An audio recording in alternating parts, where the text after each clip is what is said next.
time to reconsider Honus Wagner's and Lou Gehrig's greatness? We're here again. Every year or every time we get into a description of all-time greatness in the infield, we end up with two seemingly unimpeachable assertions. Lou Gehrig was and remains the greatest first baseman ever. And Honus Wagner was and remains the greatest shortstop ever. That isn't to say these haven't been evaluated at length.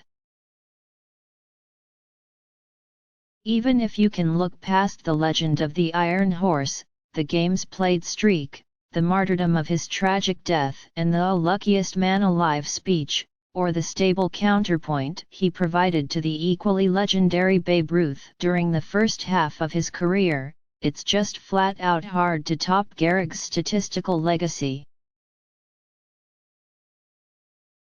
340/447/632, 493 homers, 2 MVPs, and 6 titles, essentially crammed into just 14 years as a full-time player.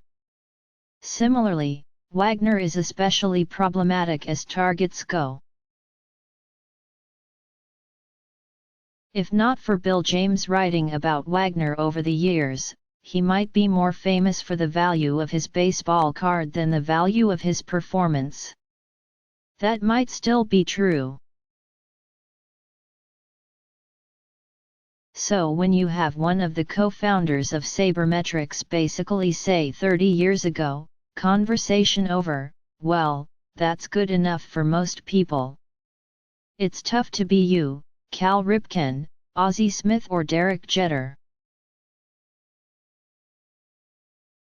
And while Alex Rodriguez might have the numbers, narrowing the gap with 118.3 WAR to Wagner's 131.0, these days the guy probably gets discounted for pets or time spent at the hot corner. By WAR, it looked as if Albert Pujols would catch Gehrig because of the cruising altitude he established as a Cardinal. But now Pujols is at 99.8 WAR and slowing down as an angel, and the Iron Horse is still way out in front with 112.4. Beating Gehrig by counting stats doesn't help much. Pujols already has more hits and homers and will ultimately pass him in RBIs in another couple of seasons. For exercises like this, I doubt it matters.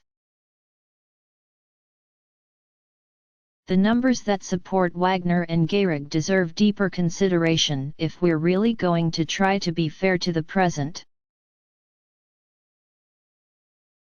With Wagner, you're talking about a very different game in the dead ball era, a period before you can even claim all of the best white talent in North America belonged to and played MLB brand baseball. That game is recognizable, but different, more defense-dependent at a time when the talent pool drawn from a significantly smaller population of Americans and white immigrants. With Gehrig, you need to get into the unchanging problem of massive competitive imbalance, a product of small leagues with multiple non-competitive franchises. Let's take 1934, one of Gehrig's best seasons, as an example. Same as ever, there are just 7 opposing teams. 4 of them wind up with losing records, and another finishes at 500, so the Yankees have only 2 serious opponents. They lose out to the Tigers. So who was Gehrig hitting against? Not the best pitching staff in the league, because that belonged to the Yankees. 4 of the top 12 ERA qualifiers were his teammates, and he doesn't have to face them. Facing this street. Louis Browns, Chicago White Sox, Philadelphia A's, and Washington Senators, the losing half of the league. Gehrig hits an incredible 376/500/831 in 88 of 154 games. Against the two winning teams, the ones with pitching, he slugs 462.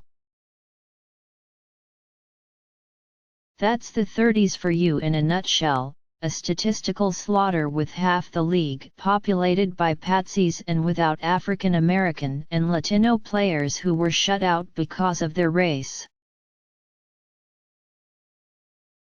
Now you tell me, which pitchers are going away if the game were integrated to include Black and Latin talent? Not Lou Gehrig's teammates, but a whole lot of the people Gehrig feasted on suddenly go away. The Gehrig and Wagner arguments boil down to this: via WAR or OPS plus or your own understanding of all of the numbers we have, you have faith in our measuring their relative extraordinary superiority over their peers in smaller leagues with deliberate personnel limitations and an uneven distribution of talent.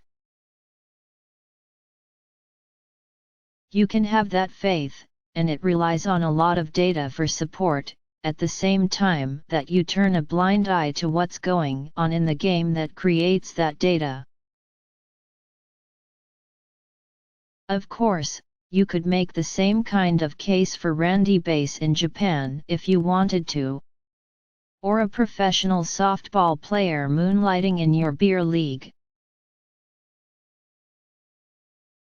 But why those don't work is because we don't take it on faith that those leagues are as competitive as MLB. As David Schoenfield points out, nobody would take seriously a proposition that George Mikan is still the NBA's greatest center. The question there is why we don't do that with baseball as well. But instead, while keeping Gehrig and Wagner on the perches, we play this game of make-believe with the math, that somehow this one game has historic yardsticks and standards that we should venerate to try to make an apples-to-apples comparisons of the greats from the past to the greats we see now. We're really working with apples and passion fruit. When you consider the challenges, logistical and competitive, the year-round demand on the players, the information going into the staying at the highest level, we might just want to get out of trying to force the comparisons.